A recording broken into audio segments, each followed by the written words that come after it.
Well, it's a sanctuary state showdown in California between the governor, Jerry Brown, and the sheriffs. Starting in January, police will be barred from asking people about their immigration status, and jail officials can only transfer inmates to the feds if they've been convicted of certain crimes. Well, now sheriffs are calling on lawmakers to step in on this, warning this might increase the chances of another high-profile tragedy. Joining us now is Jonathan Thompson. He's the executive director of the National Sheriff's Association. Good morning to you, Jonathan. Thanks for being with us. Good morning, Ainsley. It's nice to be here. Thank you. So what's your fear?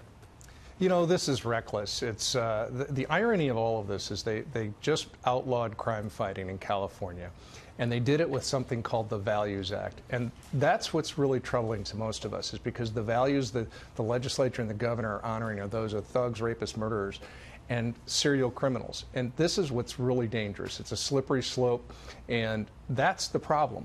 And we have to do something. We have to have Congress do something. And, you know, DHS here in Washington has been part of the swamp problem. Obama holdovers are dragging their feet, and they will not move this.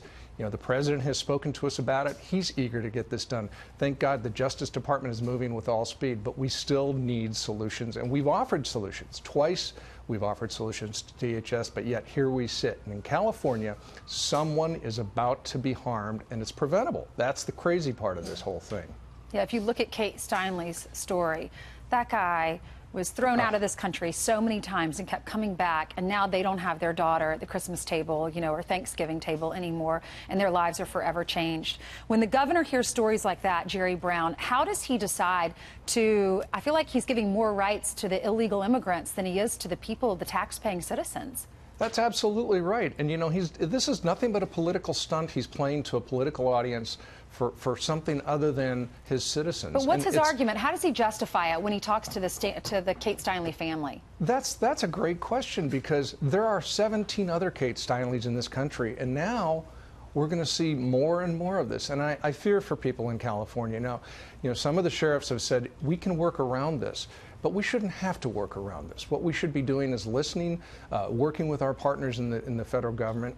We're not asking sheriffs to be immigration officers. What we're asking them to do is uphold the law and work with our partners in federal law enforcement. Nothing more, nothing less. And I have no reason to believe that the governor is doing this for anything other than political gain. And I don't know what he thinks he gets out of it, because clearly, it's clear to us that we're talking about criminals, dangerous people. We're not talking about people with parking tickets and people that have paying jobs. We're talking about people that are systematically in our systems. We have to get them out of this country. We have to get them into the hands of ICE and move on.